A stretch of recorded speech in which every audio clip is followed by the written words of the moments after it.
अब अंग्रेज अगर मुसलमानों को नौकरी नहीं दे रहे, इसमें हिंदुओं का क्या दोष है? होगा, मैं मना नहीं कर रहा, मैं होगा कि मुसलमानों के खिलाफ भेदभाव होगा, उनके खिलाफ डिस्क्रिमिनेशन होगा, लेकिन सर सैयद के टाइम पे तो वो डिस्क्रिमिनेशन अगर कोई करता था तो वो गोरा करता था। 800 साल आपने राज करा, हमने कुछ नहीं बोला। ठीक है, अब हमारे राज की बात आई, आपने बोला नहीं नहीं नहीं, ये तो हिंदू गलत है, ये तो खा जाएगा। वो हिंदू बुरे हैं, वो हिंदू बुरे हैं जो मुसलमानों से कहते हैं कि तुम पाकिस्तान चले जाओ, लेकिन वो मुसलमान भी बुरे हैं कि जब भारत का कुछ बुरा होता है तो जश्न मनाते हैं। यहाँ पे जिनके घर में प्याज और लहसुन तक नहीं आता, उनके घर में प्याज का छिलका मिल जाए तो पूरे गंगा जल से घर को धो दें।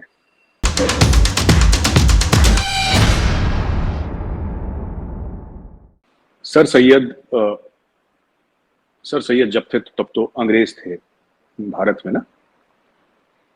अब अंग्रेज अगर मुसलमानों को नौकरी नहीं दे रहे, इसमें हिंदुओं का क्या दोष है? हमारी हिंदुओं की तो हुकूमत नहीं थी। होगा, मैं मना नहीं कर रहा, मैं होगा कि मुसलमानों के खिलाफ भेदभाव होगा, उनके खिलाफ डिस्क्रिमिनेशन होगा, लेकिन सर सैयद के टाइम पे तो वो डिस्क्रिमिनेशन अगर कोई करता था तो वो गोरा करता था। अब देखिए, मैं आपको एक छोटी सी चीज समझाता हूं इसमें किस तरीके से मुसलमान खुद कहते हैं कि हमने 800 साल राज करा हिंदुओं पे। भारत में भी कहते हैं और पाकिस्तान में तो कहते ही कहते हैं। ठीक है, चलिए हम मान लेते हैं कि 800 साल मुसलमानों ने हिंदुओं पर राज करा। ठीक है, फिर मैं जानना चाहता हूं ये टू नेशन थ्योरी कहां से आई? यानी कि आप ये कह रहे हैं कि हिंदू और मुसलमान एक साथ नहीं रह सकते, यानी डर ये था कि हिंदू क्योंकि अक्सरियत हैं, मेजॉरिटी हैं और ये डेमोक्रेसी जा रही है, इसलिए हिंदुओं का राज होगा। तो आलिया जी एक बात बताइए, ये तो गलत बात है। फिर 800 साल आपने राज करा, हमने कुछ नहीं बोला। ठीक है, अब हमारे राज की बात आई, आपने बोला नहीं नहीं नहीं, ये तो हिंदू गलत है, ये तो खा जाएगा हमको। नहीं, अगर आपने राज करा है तो या तो आप मान लेंगे राज नहीं करा, पर अगर आपने 800 साल राज करा है और डेमोक्रेटिकली इलेक्ट अगर कोई हिंदू हो रहा है तो होने दीजिए, उससे क्या फर्क पड़ता है। लेकिन ये बात टू नेशन थ्योरी में ये बात बोली गई कि नहीं साहब, हिंदू आ जाएगा, खा जाएगा, ऐसा कर देगा, वो कर देगा, और ये हम दोनों अलग तहजीब हैं, we are different people and we can not survive together, और ये सब उल्टी सीधी बातें करें। देखिए ऐसा है ना, ये जो आपने बात बोली है ना कि पाकिस्तान चले जाओ, जो भारत के मुसलमानों को कहते हैं, ये बात सच है, ये आपकी बात झूठ नहीं है, ये आपकी बात सच है, लेकिन ऐसा सब नहीं कहते, राइट? कुछ ऐसे हिंदू हैं जो कहते हैं, ठीक है, हिंदुओं में भी बुरे लोग हैं, मुसलमानों में भी बुरे लोग हैं। वो हिंदू बुरे हैं जो मुसलमानों से कहते हैं कि तुम पाकिस्तान चले जाओ, लेकिन वो मुसलमान भी बुरे हैं कि जब भारत का कुछ बुरा होता है तो जश्न मनाते हैं। यहाँ पे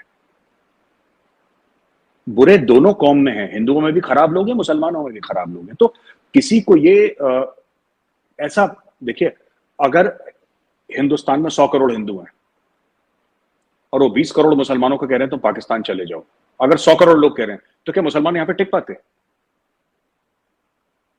ऐसा नहीं है, मुसलमानों की पॉपुलेशन बढ़ी है भारत में। Some of the richest people in India are Muslims, some of the richest people in India, जो बिजनेसमैन है, सम ऑफ द रिचेस्ट, अगर आप टॉप 10 में देखेंगे तो आपको एक दो मिल जाएंगे टॉप 10 में जो मुसलमान हैं, और वो अरबों खरबों पति हैं। वो दे आर नॉट, ऐसा नहीं कि मैं 5-10 हजार करोड़ टाइप के, जो चिल्लर टाइप का नहीं है उनके पास, मतलब उनके पास 80,000 करोड़, 1 लाख करोड़, इस लेवल का पर्सनल वेल्थ है उनके पास। They are also Muslims, they are in India. तो इंडिया को ना एक नजर से जो भी पाकिस्तान वाले देखें, मैं यही रिक्वेस्ट करूंगा, गुजारिश होगी मेरी, कि आप इंडिया को एज अ होमोजीनियस एंटिटी ना देखें। कश्मीर से लेकर कन्याकुमारी तक और गुजरात से लेकर नागालैंड तक सारे के सारे हिंदुस्तानी एक जैसा सोचते हैं, ऐसा नहीं है। अगर मुसलमान को हक दिलवाने की अगर तहरीक उठी है भारत में, ठीक है, तो उसमें से 80% हिंदू है। वरना अगर 100 करोड़ हिंदू अगर देश में है हमारे आज की तारीख में, भारत में 100 करोड़ हिंदू अपना मन बना ले कि हमें मुसलमानों से बात ही नहीं करनी, तो हो सकता है कुछ। पर यहां पे आपके जो आर्म्ड फोर्सेस हैं उनके चीफ रह चुके हैं मुसलमान भारत में, एयरफोर्स के चीफ रह चुके हैं, चीफ ऑफ एयर स्टाफ, वो मुस्लिम रह चुके हैं। इंडियन आर्मी में आर्मी कमांडर लेवल के हो चुके हैं। इंटेलिजेंस ब्यूरो जो सबसे बड़ी, आप लोगों ने तो सिर्फ पाकिस्तान में रॉ का नाम सुना है क्योंकि वो अक्सर चर्चा में आ जाता है। इंटेलिजेंस ब्यूरो के चीफ रहे हैं। Intelligence bureau is the biggest intelligence organisation of the country, biggest, by far the biggest, in terms of political reach, in terms of finances, in terms of everything. Intelligence bureau बहुत बड़ा इदारा है, उसके chief रह चुके हैं Muslims.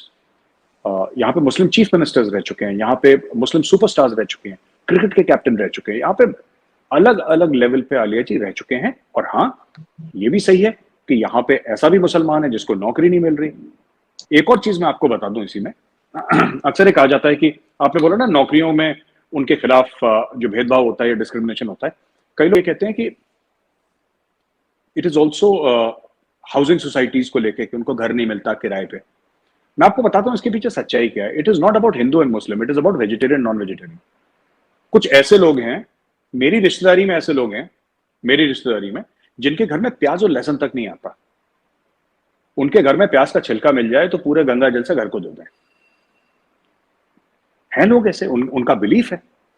तो ऐसी सोसाइटी में, राइट, ऐसी सोसाइटी में आप जब रहेंगे और कोई एक बंदा, मैं ये नहीं कह रहा कि वो अच्छा कर रहे हैं बुरा कर रहे हैं, मैं अच्छे और बुरे पे कमेंट नहीं कर रहा, मैं आपको बता रहा हूं ऐसा क्यों होता है। वो गलत है जो होता है, मैं उसको सपोर्ट नहीं कर रहा, लेकिन मैं कह रहा हूं कि ऐसा क्यों होता है ये समझना। इट्स नॉट इवन, कई ऐसी सोसाइटीज है, बॉम्बे में है, जहां पे गुजरातीज काफी हद तक, सब नहीं, काफी हद तक वेजिटेरियन है। गुजरातीज काफी हद तक वेजिटेरियन है। अगर आप किसी सोसाइटी में जाएंगे जहां पे गुजराती सारे भरे हुए हैं, तो आपसे पूछेंगे आप वेज खाते हैं नॉन वेज खाते हैं, अगर आप बोलेंगे नॉन वेज खाते हैं, आपको घर नहीं मिलेगा।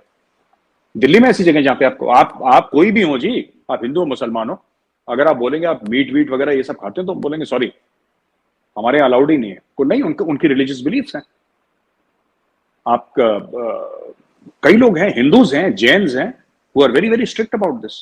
नहीं मिलेगा, हिंदू को घर नहीं देगा यहाँ पे, अगर उसको पता लग जाएगा। सारे की बात नहीं कर रहा, कुछ हैं ऐसे जिनका ऐसा माइंडसेट है, तो वो थोड़ा सा क्या है कि वो ज्यादा सामने आ जाता है मीडिया में, क्योंकि ये it makes for a juicy story, right. तो मतलब थोड़ा सा अच्छा लगता है कि ऐसी कहानी देखो, मजा आ गया ब्रेकिंग न्यूज में ना, कि 4 मुसलमानों को घर नहीं मिला और बड़ी तशद्दुद हो रही है जी, बड़ा टॉर्चर, तो वो अच्छी न्यूज बन जाती है, तो इसलिए लोग मीडिया चला देता है हमारा।